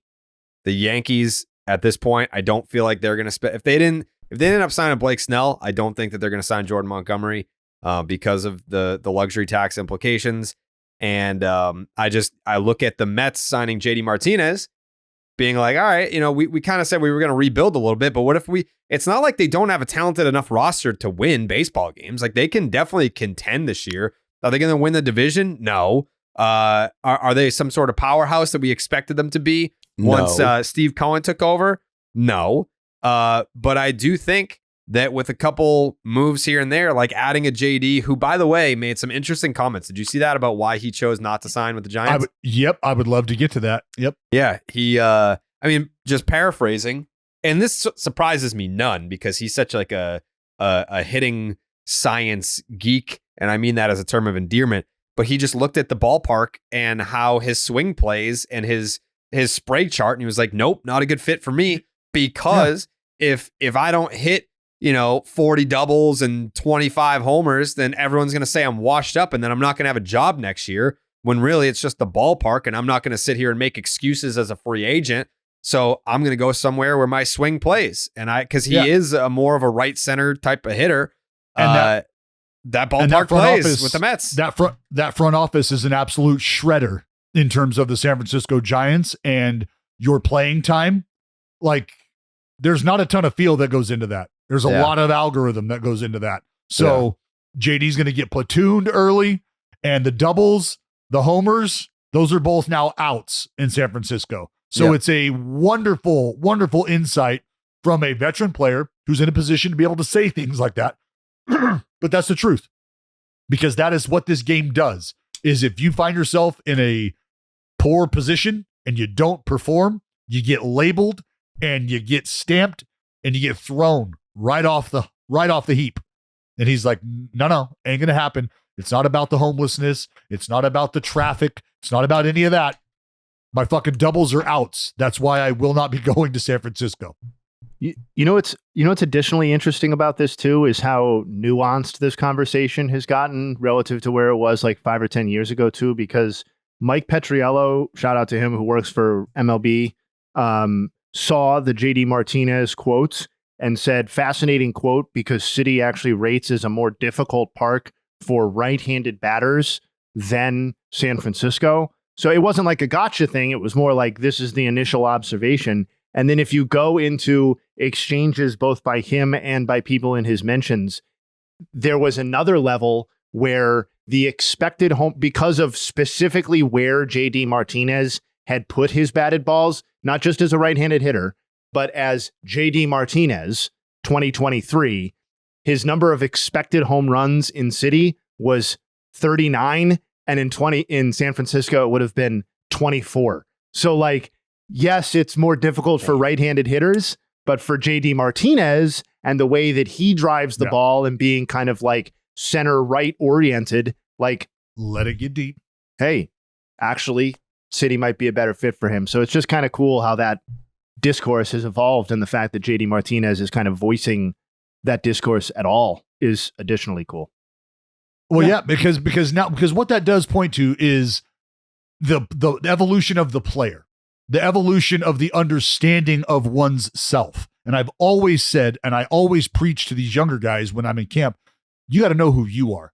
You got to know what you do, because that's the only thing you're going to be left with when shit hits the fan and you have forgotten everything, whether it's about a scouting report or what the guy on the mound has or what the guy in the box is capable of doing. When all of those wires start to get crossed and shit goes haywire, what do you have left? What you do well.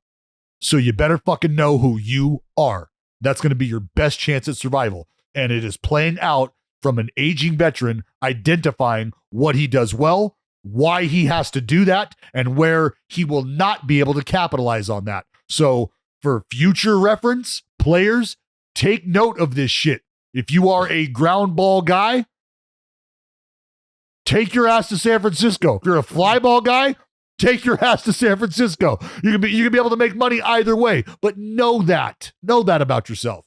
Also, like, I just, not to belabor the JD Martinez segment of the podcast, but like, shout out to this signing too, because this is one I think we should savor, because it's one that I think is becoming more and more rare in today's game, which is that it does not in any way put the Mets over the top and doesn't make them championship contenders and doesn't even probably make them all that much more likely to make the playoffs, but it makes them a better team and it costs them money, right? Yeah. And so they had cheaper internal options that they could have gone with. They would have been presenting a worse product on the field if they had done that. Instead, they decided to spend $12 million. I know some of it is deferred or whatever, but like $12 million to bring in JD Martinez, who is not only a much better bet for 2024 than what they had in-house at that position, probably DH, but is also has, as much as you can have a proven track record of him being a good person to have around a clubhouse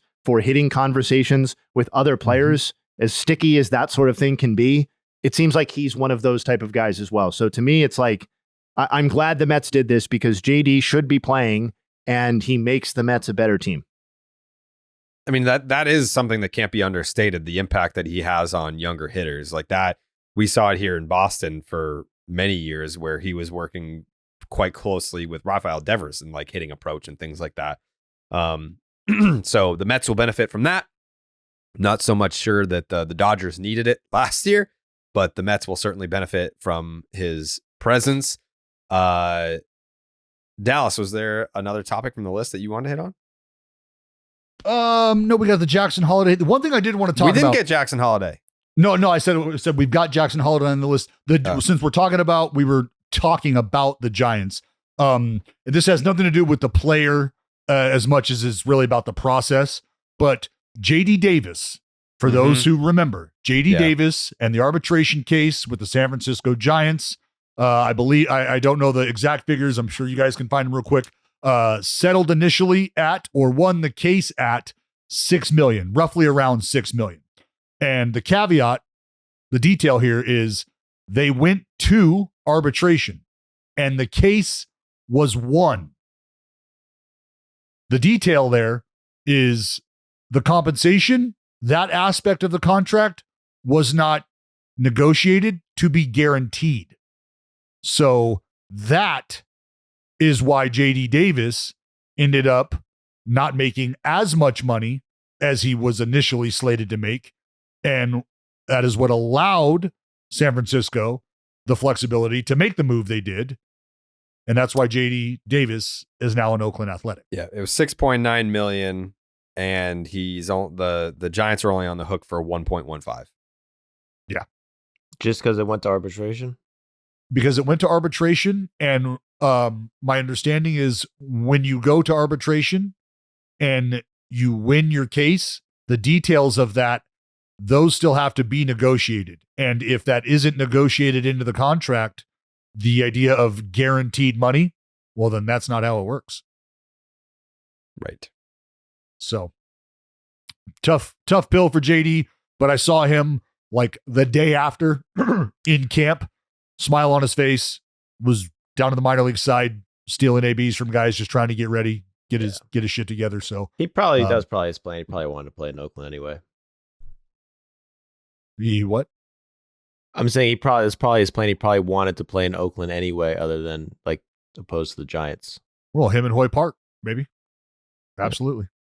Yeah, but just want to throw that out there. Hey, I know this stuff pisses you off. It pisses me off. I think it pisses all of us off. It pisses baseball off when stuff like this happens because we're so far down the line where you're not telling us that there's going to be any reason why guys aren't here or are here or won't be here. We get it. We get it. You're fiddle fucking the roster. You're manipulating Leighton. Jackson Holiday is going to hang out for a few weeks in AAA. Hey, how you like that? I don't love it. You know what makes me more mad though than that it happened is some of the fan reaction that I saw when I tweeted my distaste for it. Like, I feel like there has been a psychosis that has taken over with fan bases and like fans of a certain age where they have swallowed this front office thinking whole hog in the sense that like the very idea that the team is not fielding the best roster possible to start the season, or that some of the best and most exciting players that a team has under its control are not participating in the full 2024 season or whatever season it might be. Like, that's so built into the baseball fan experience now that you have people not even questioning it for a second. And I understand. You know why? I understand that the Orioles front office is very intelligent and way more intelligent than I am, and have way more experience in baseball running a team than I have or ever will have. I get all of that. I also don't need people to explain to me, like somebody tagged Jared and was like, hey, Jared, can you have somebody on who can explain the finances of baseball to Jay Hay? And it's like, hey, buddy, if you know who I am and don't think that I understand the finances of Major League Baseball and how minor leaguers are manipulated, then like, what the fuck are we doing here? My issue isn't that they did it, because it was not easy to see coming, because he hit the shit out of the ball and they said he was going to have a legitimate opportunity to make the team. Makes you question what he would have had to do to make the team then. But that, like, these fans are so accepting of the fact that just because this is a very talented team, that they don't need to be as talented as possible to start the season. And beyond the talent, because Jackson Holliday is definitely better than Jordan Westberg. He's definitely better than Ramon Urias. He's definitely better than everybody who is supposedly standing in his way, with the possible exception of Gunnar Henderson at shortstop. We'll see on that one. But there's room for both of them. It's just so frustrating that a guy who, I think, if we're talking about non-Shohei faces of Major League Baseball, I think Jackson Holliday has at least the potential to be in that second grouping moving forward, because of his lineage, because of where he plays, because of how he plays and how great he could potentially be. The fact that one of those people is having to toil in AAA to work on things that we all know are basically bullshit. Like, I saw his left-handed splits were cited as, oh, he hasn't faced a ton of high-quality left-handers. Okay, where is he more likely to do that? AAA or the major leagues? It's the major leagues. Also, when you look at his splits, his OPS against lefties was like 780, which I got to let you guys know is fucking awesome for a left-handed hitter at that age. For that to be his split, like, that's not really even an issue. That's more encouraging than discouraging. So it's like, it's very frustrating on lots of levels. I just want to see a team that's trying to win a World Series for the first time in a very long time, and trying to be a repeat contender for the first time in a long time, put themselves at a disadvantage that they don't need in order to supposedly gain extra control over a player that they probably will choose not to afford once that extra year comes around. Ask the Cubs how the extra year of Chris Bryant worked out. There are many more examples where that is a waste of time than it is beneficial to the team. That's the end of my rant. It's very disappointing. That's the beauty about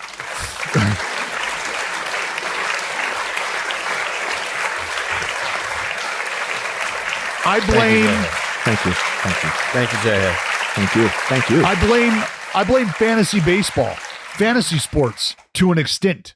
Why? Because I think fans want to be able to walk around and tout themselves as in the know. No question. As I know what's up. I understand the business aspect of this. So for the first 3 weeks of the season, first month and a half of the season, whatever, they side with the ownership. Why? Because I'm the fan of a team who's brilliant. I'm a fan of the team who knows how to control the roster. I know what they're doing. We know what they're doing. It's good business. Who doesn't want to see that? If you're not a fan of that, you're a fucking idiot. Because if for some reason they held a contest tomorrow where they just signed people up to work in baseball front offices, I would win and you would lose because you think that's a dumb idea. That's where they're at. And then when they need somebody to come up and impact their team, they're like, fuck, I wish we had well, if he'd have been here all year, they'd have been able to, oh, now it's a good idea? Now you want to have the best fucking possible chance to win? 3 weeks ago, you were the cocksucker who was blowing the ownership group for making these genius business decisions. Now you're the baseball fan who wants the baseball player. Who are you? You're fooling nobody. So that's why I have zero time for these assholes who want to chirp and talk shit about people like you, Jay Hay, who say, oh, do you know? Does he know how the finances work? Guy, we know how you're looking at this. So you have no leg to stand on. Shut the fuck up. I understood the finances when most of these people still had their PPs and poo-poos handed by mommy and daddy. You know what I mean? So like back up on that. But like it's a two-pronged. First of all, I understand that fandom perspective because I was that douchebag. I used to play MVP baseball and I would run my franchise with the lowest possible payroll that I could grind out and still win games. I would trade expensive guys for prospects and see if I could still win. I was a total loser, and I understand how people want to view this game, but that's a bad way to view if you are the fan. Like it's a two-pronged problem. It's a problem for the Orioles in 2024, in my opinion, because they are not putting their best team out to start the season. And these people that are assuming that it's not going to be an issue because they're not punting, but like not going full throttle in April, that it's not going to be an issue. I have another thing coming. The AL East tends to work out in ways that we don't always see coming because there is so much talent there and there is so much year-to-year investment in these clubs. Secondarily, it's a problem for Major League Baseball that the conversation around players who should be the center of the marketing campaigns moving forward is, why is this player not playing to start the season? It's great that Jackson Chourio made the team. It's awesome that Wyatt Langford made the Rangers. I am applauding those moves as much as I am criticizing the Orioles' decision to keep Jackson Holliday down. But like it is, and the Orioles are talented right now, at least with the injuries with the Rangers, in a way that perhaps those other teams are not offensively. But to me, it's not a tragedy, but it's not far short of that he's not going to start the team. With the But team. can you really blame the Orioles, or like this really is a league issue? Like it's a league, Joe. Totally. It's a league issue. But think about this too, Joe. Think about this. Remember the Bellevue Rotary Club? The Bellevue Rotary Club was the place we learned that Jared Kelenic was not prepared for the big leagues. And then what did we find out? That Jared Kelenic was not prepared for the big leagues. And it's taken a resurgence, a hopeful resurgence for him now in Atlanta to maybe get back onto that radar that he was on initially. Because the reason let me be careful how I say this.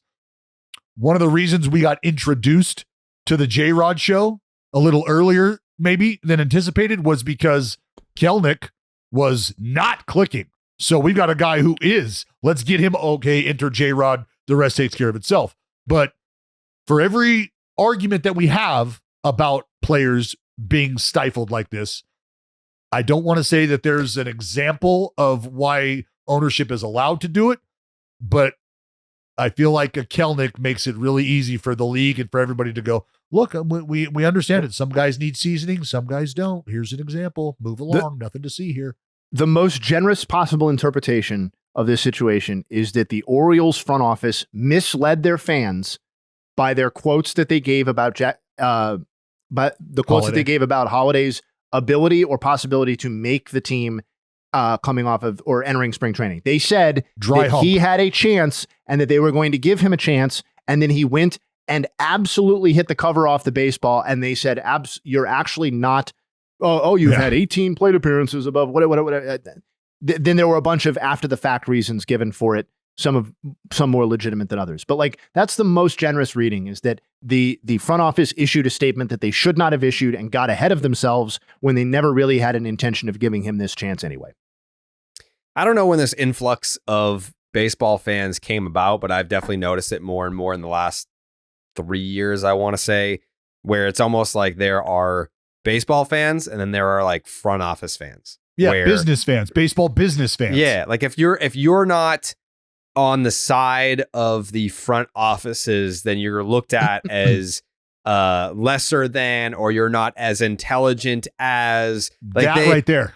Yeah, they have this way of trying to put you down. Yeah, it's like, oh, I understand baseball on a level that you don't. You see throw ball, hit ball, field ball, and I see business ethics like Billy Madison. It's like, I don't understand what the point is of rooting for your team to save money while I know why. attempting This to. isn't I know just why. saving money. This is saving an entire year of him under contract. Like, But it- why? From my But understanding, why? Because you want another year of control of the player, but you have to figure when you're the Baltimore Orioles and you have these players, they have a handful of players that once they make it to arbitration, and they're going to be making in the last 2 years of arbitration, they're going to be making $30+ million. Like we just saw Juan Soto get $30 million in his last year of arb. Like you're going to be high 20s, low 30s in the last 2 years, which means that extra year of control isn't so much that we can have him earlier. It's just so we can kind of extend his window, because we're going to trade him when he's going into his second year of arb. Like we only have 4 years of this guy. To better than Jared's not having him at all. To I mean, Jared's that's- point, though, what is more likely? That the Orioles in 2024 are in better shape to win a World Series and win the AL East, or that the Orioles 5 years from now will be in a position where they're more likely to win the World Series? To me, it's unquestionably right now. Like you have this talent aligned. Who will they have on that team? That's what I'm saying. Like, that's what Jared was getting at with the payroll increases and stuff like that. Like Gunnar Henderson, Jackson Holiday, all of these people are Adley. They're all going to get more expensive. You only have Corbin Burns under contract for this season. Like there should be a level of urgency, and that doesn't mean you go out and waste hundreds of millions of dollars or you burn every prospect eligibility that you have. But there should be a level of urgency about the 2024 season because of the contract status of the best pitcher of your team, coupled with the contract statuses of your most important position players moving forward, who will never be this inexpensive and who will never have this much team control left. To me, like that's just another reason why this is confounding. But it's literally 2 weeks. That's why it's such an easy decision. It's like, if That it can comes make or up break in the 2 season, weeks from though. now, you get an extra year control, and it's not going to affect their playoff odds that much. I doubt that's going to fuck them miss the playoffs because We'll see. Jackson Holiday missed 2 weeks. You can Probably easily say that's 2 very weeks, low. 14 days. If they lose the division by 13 games, Okay. if they lose, that matters. No, Joey's probably right that a couple of weeks of somebody else instead of Jackson Holiday is very likely. Stop it! That's no. that's why the thought No, hold on. permeates. That's Hold why on, the thought hold on. permeates. Obviously right. Like He's it's obviously most the smart move it to has make. It's obviously correct, but that's the point. Is that it's structural. They are motivated to act this way, and that in and of itself is still a problem. I know they tried to address that in the last CBA with the Rookie of the Year award voting tying to draft pick compensation and stuff like that. I get it. There have been efforts made, but it is still clearly a problem, and that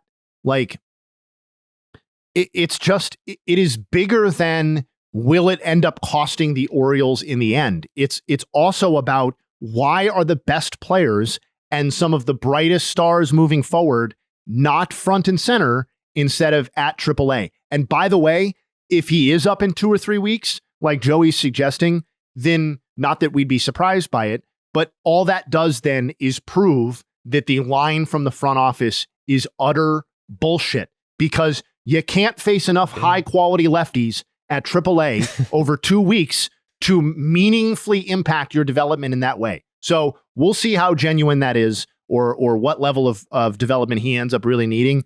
But to me, it stinks on every level. It's obvious can't wait to- bullshit. I I mean, the can't wait- Cubs got caught for it. Like almost admitted For to sure. it, and they didn't get in trouble for it. Yeah, But at we're the going end to of the see day, if you're a Jackson fan- Holiday. If you're a fan of the Orioles, in my opinion, you'd be like, yeah, no shit, keep him down. And then in 2 weeks, you bring him up. It goes viral. Jackson Holiday's back, baby. Debut. Sellout crowd, t-shirts, you know. It's fine. When He's going to have when the 130 2029 at-bats against left-handers only in the Yeah. They're going to send him to the fucking left-hander Atlantic League or whatever. It's just all lefties all the time. I will come back in 2029 and personally find all of those people on Twitter who talked about how it would be no big deal in 2024. And when he's not even on the fucking 2029 Orioles, and neither is Gunnar Henderson, and neither is Adley Rutschman, and Corbin Burns is retired, then, well, I guess I'll just have a laugh or whatever it is. But I guess I'll just have a laugh. I guess I'm not going to really do anything, but I will remember. Told you. Yeah. I'll The be good petty. news is that if he gets like Rookie of the Year, or I think if he gets first or second, they don't get that extra year of control for you. So that's what you should be rooting for. To screw over the Orioles, and the owner just died. So if you should feel bad about that too. If you're talking shit about the Orioles, just know the owner just passed away. That's true. Rest in peace. Rest in peace. Rest in peace. Also, we have a new ownership group in Baltimore that could change the whole landscape of things. And when we talk about, you need to do it now because they're not going to spend, we don't know. We don't know what the spending habits of the new ownership group is going to be. So maybe we're jumping the gun there. Sure. But all that to say, I think the Orioles are going to be a very exciting team to watch this year. When I look at my own personal situation and I see that the Red Sox are not trying, like that's what's frustrating for me as a fan is the Red Sox aren't going to suck. They're just not going to be good. So, I mean, now I'm kind of just looking at other things being like, all right, well, what are some other teams that I can kind of tap into and get my winning baseball fix? It's going to be the Baltimore Orioles. Like they're going to be a team. The Dodgers were one of those teams, but fucking, we've got the Shohei scandal. Yamamoto apparently sucks. Yep, he does suck. I was so disappointed. God damn it. Yeah. An inning? I set my alarm. I was dead asleep too. I got up and I was like, let's do this, baby. Nope. Did you just punt Lila? I think what the fuck is this? I threw as many strikes as that guy did. Yeah. Lila, what are we doing? Yeah, it was tough. Yeah, that was tough. Tough debut for Yamamoto. Ouch. Well, I mean, didn't Todd Frazier was saying how he's like, yeah, I think he's going to get his tits lit on his fastball. There's just like no movement to it. Oh, come on. I'll tell Todd. I'll take that bet, Todd Frazier. Okay. I mean, statistically, it's one of the best pitches in baseball. Even like when you looked at like the data from the World Baseball Classic, like he had one of the best pitches. Like his fastball was tracking as one of the best pitches of anyone in the entire tournament. So Yeah, my personal was scouting tracking out the report. ballpark. No, he didn't give up any homers. Did it? He didn't give up any homers, did he? I couldn't watch the game because I'm here in LA, so I couldn't. Oh, that stinks. I watched the game. My personal scouting report is that his stuff looked fine, but he nerves. It was nerves. Couldn't throw the ball anywhere near the zone. Is that better? I don't know. But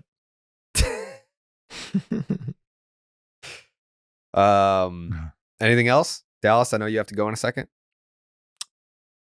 Yeah, no, that's I'm tapped out.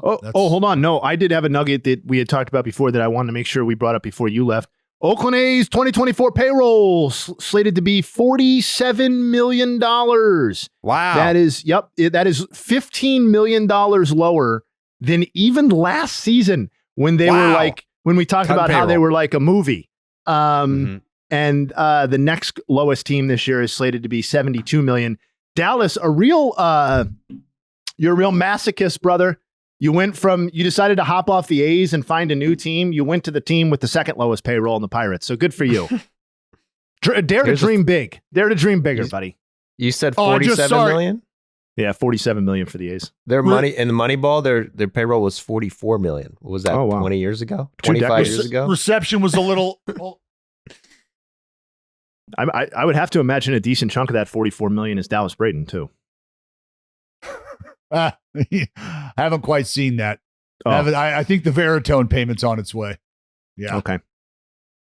But I'll be ready. Jay, when that time comes. The much anticipated season's prediction episode that pretty much sets the tone for the rest of the season. It gets, if you're not listening to Baseball is Dead on Wednesday, you're going to be lost for the rest of the season because we pretty much shit on each other for the entire year based on what the predictions are in the predictions episode. Like manager of the year, like you may see Cito Gaston get taken for manager of the year by somebody on Wednesday. You just never know. Managers that aren't even managing anymore get taken.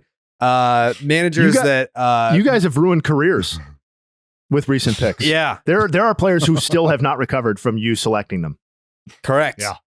Yeah. I mean, Dallas Braden sidetracked Alek Manoah's entire career. Crazy.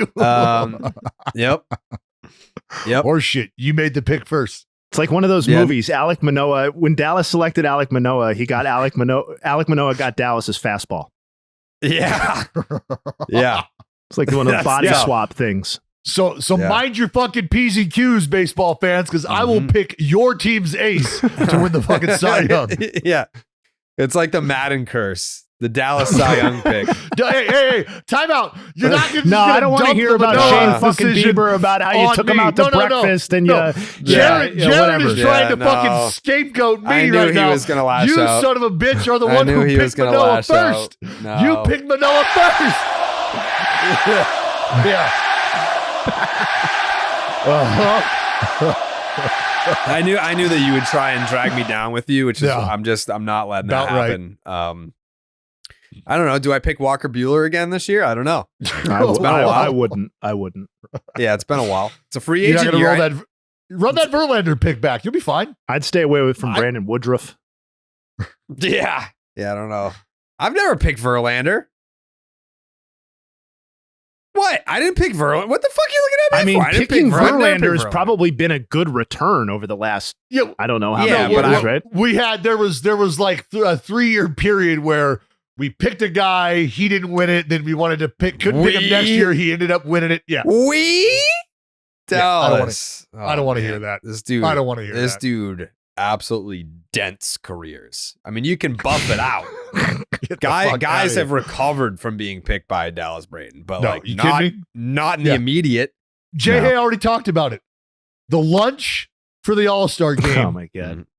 When I prognosticated Shane Bieber's superstardom, that's a card I'll play. Yeah, That's a card I'll play. I gotta go. I gotta go Yeah, call all a right. Major League Baseball game. All right, you go do that, Dallas. All right. That's Dallas Braden, broadcaster of the Sokolin A's, heading to Utah. But next week we will be doing our predictions episode, which is, again, you cannot miss it because the picks that are made on this episode become a storyline basically through the playoffs. Like, people will be talking, yeah, I picked him to be manager of the year. Now they're in the fucking playoffs. Like you're gonna want to stick around for that episode. Joseph, do you have any final thoughts here today? Braves just signed Jesse Chavez back. So So that's always a good sign. that's Braves huge. have Jesse Chavez are usually a good team. Mm-hmm. So they'll probably be good again this year. I'm That's big predicting. I'm going to Yep. do a preview. Yep. Braves make the playoffs. That's a good pick. I like that pick. I like that pick a lot. Jay, any final thoughts here today? I do. I have 3 transactional final thoughts, if you'll Please. indulge me. Dylan course. Cease, we never actually officially talked about. We don't need to go too deep into that. I think it was a great return for the White Sox. There seemed to be Big time. prospect-wise. But I'm just fascinated by the way the Padres operate. And while they haven't had probably as much success as we or they have anticipated, I admire that they are reinvesting in the 2024 season because Dylan Cease unquestionably makes what was a really shaky starting rotation at least Really good. Yeah, noticeably better on paper, and that's particularly true if you're buying into a Dylan Cease bounce back like I am in 2024. Some lesser news, not lesser people, but probably lesser news. Ezekiel Tovar, I think right before this podcast, signed a 7-year, $63.5 million extension that takes him through 2030 with a 2031 club option. Youngest player to ever debut for the Rockies and the youngest player to start on opening day in Rockies history. He owns both of those distinctions. Up and down first season, but obviously they're committing to him. We'll see how it goes. And then the Guardians, my Guardians, who I had the pleasure of watching. I took a trip to spring training with my brothers and dad, which was awesome. If you have the opportunity to do that, I would highly recommend it. The Guardians waived Miles Straw, who uncharacteristically for them was waived while still being owed $19 million. I would guess that he'll very likely end up in the minors playing for them. It's been a tough run over the last 2 seasons, 227, 296, 284 triple slash line and north of 1,100 plate appearances over the last 2 seasons, proving that his 2021 stretch with the Guardians that earned him the extension seems like the outlier. And they will now go with Tyler Freeman in center field. It seems like a move I'm in favor of. So those are my final thoughts. And it's my final thought is that it's fucking fantastic to be back. It's great to be back. Very excited to be back. I am disappointed in myself that we glossed over the Dylan Cease trade because I feel like that deserved a bigger segment. But I mean, Shohei Ohtani scandal, that's gonna take up an hour minimum, and I think everybody knew that. But yeah, no, the Dylan Cease move, you just never know with AJ Preller. You just never know. No. It's like, we're gonna trade Juan Soto, but we're gonna trade for Dylan Cease. Oh, okay, all right. It's 2 years of control. Yeah. Yep, correct. So, yeah, you have a piece from the Juan Soto trade going to the White Sox, who got an absolute haul. I mean, frankly, it makes sense on a level for the Padres because while they did shed the Soto contract and him, and obviously he's a great player, it's not like they're not invested in the 2024 season, right? They have long-term deals to guys who are supposedly in the primes of their careers, Tatis, Bogarts, Machado, namely. It's Ha-Seong Kim's last season before free agency, which is not the sort of free agency that's going to dictate you going all in, but he's a very good player that's only on the team for this year. Like, this is, they promoted Jackson Merrill to start the season on the team, presumably because the team thinks he gives them the best chance to win in 2024. Shout out to them for doing the exact opposite of the Jackson Holiday move. But yeah, I get that they're a little weird, and we'll see whether this works exactly, but I admire that they're still trying to win instead of like being heavily invested in 2024, but also having no real chance to win anything with that rotation.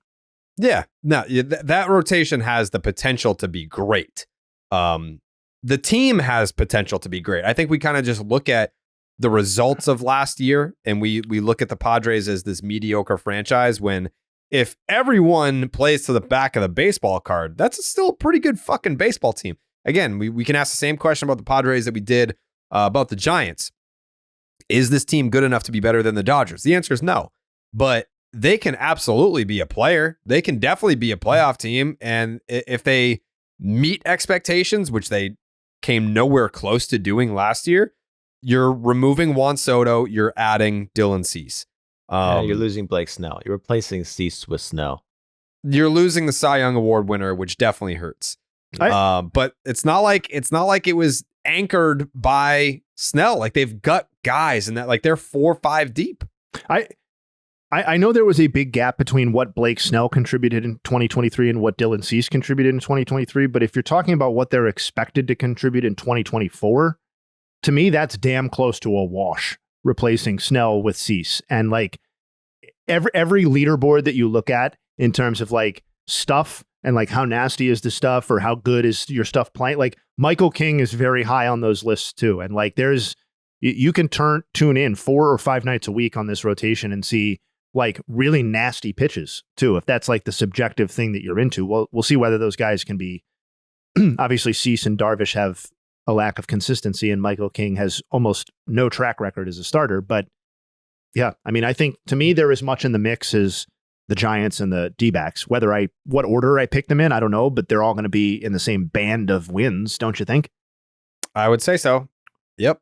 I would say that they're all going to be in the same neighborhood, and I'm interested to see who emerges from that pack of 3 teams. I obviously don't feel as gung-ho about the D-backs. Like, I know that there's going to be some recency bias being that they just made it to the World Series, but I think people are sleeping on the Padres just because of how disappointing they were last year. But they're not far off from being a playoff team. Like, I just feel like if they click, it's different. And I think that there's probably more to the story too with the clubhouse chemistry stuff. Like that mix of Soto, Tatis, and Machado just feels like there was a lot that we didn't know or that we still don't know in terms of that team gelling or clicking. We know that the relationship between Machado and Tatis is complex and that there's growing pains there, namely with Tatis, but it's also just kind of, not the best sign if Machado is your moral compass in the room. But Bogarts, I think that's something that kind of maybe levels things out. And maybe Soto was looking at his situation as like, hey, I'm about to make $500 million somewhere. So maybe he wasn't as I don't know. Maybe they tried to remove. I don't know. It's something about the chemistry with the Padres last year with all that star power, it just seemed like it wasn't the right combination to equal out to a winning ball club. So we'll see if that changes anything now. But Joseph, do you have any final thoughts? Just shout out to Jesse Chavez, just signed with the Braves. You already asked me, motherfucker. I gave my final fucking thoughts. My bad. Jake's takes? I just thank God the Red Sox didn't sign Yamamoto. I didn't want him anyway, but obviously dodged a bullet on that one. That's and huge, yeah. happy to be back. Thank you to Underdog. Yes. Mm-hmm. Shout He out to sucks. Underdog. All right. We'll be back on Wednesday with reaction to Shohei's meeting with the media, what he says, what he doesn't say. We will be reacting to that, plus the infamous season prediction episode from Baseball is Dead. We'll see you on Wednesday. Oh,